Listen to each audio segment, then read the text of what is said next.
Hello বন্ধুরা, আমি pharmacist mission health হেভেনের পক্ষ থেকে আপনাদের জানাই শুভেচ্ছা ও অভিনন্দন। আজ আমরা হেড্রেল নিয়ে সিরাপ। আলোচনা করব, যার জেনেরিক নাম হচ্ছে ডাইফেন হাইড্রোমিন হাইড্রোকোডাইন। চলুন তাহলে শুরু করা যাক। Recipe number 1। রিজেক্টের ব্যাপার হলে কি সর্দি, হাঁচি আর অ্যালার্জিতে ভুগছেন? তাহলে আজকের ভিডিওটি শেষ পর্যন্ত দেখুন, কারণ আজ আমরা জানবো একটি বহুল ব্যবহৃত অ্যালার্জির ওষুধ সম্পর্কে। Recipe number 2, medicine introduction. হেড্রেল সিরাপ।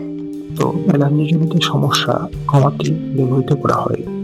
এটি শরীরের হিস্টামিনের প্রভাব কমিয়ে উপসর্গ হ্রাস করে। Recipe number 3, why doctor prescribed it.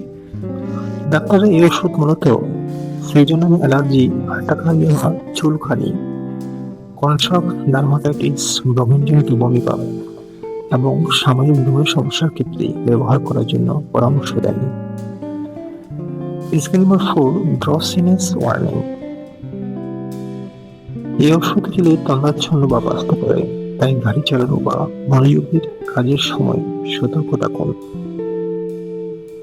Recipe number 5, doneness section. Dose নির্ভর করে বয়সের উপর 2 থেকে 6 বছর বয়সে 5 মিলি করে দিনে 4 থেকে 6 ঘন্টা পর পর। 6 থেকে 12 বছর 10 থেকে 20 মিলি, ডাক্তারের পরামর্শ অনুযায়ী সেবনযোগ্য। Recipe number 6, side effects. সম্ভাব্য পার্শ্ব প্রতিক্রিয়া হিসেবে মাথা ঘোরা, ঝাপসা দেখা এবং কোষ্ঠকাঠিন্য দেখা দিতে পারে। Recipe number 7, price and storage. হেড্রেল সিরাপ। মাত্র 45 টাকা। 30 ডিগ্রি সেলসিয়াসের নিচে শুষ্ক ও ঠান্ডা স্থানে সংরক্ষণ করুন। বন্ধুরা, হেলথ হেভেনের সঙ্গে সুস্থ জীবন পেতে হবে। ভিডিওটি ভালো লাগলে লাইক দিন। প্রতিদিন স্বাস্থ্য টিপস পেতে ফলো করুন আমাদের ফেসবুক পেজে। নতুন নতুন ভিডিও পেতে চ্যানেলটি সাবস্ক্রাইব করুন এবং প্রিয়জনের সঙ্গে শেয়ার করে ছড়িয়ে দিন সুস্থতা বার্তা। সচেতন থাকুন, সুস্থ থাকুন, কারণ স্বাস্থ্য হচ্ছে আপনার সবচেয়ে বড় সম্পদ। আবার দেখা হবে হেলথ হেভেনে। ধন্যবাদ।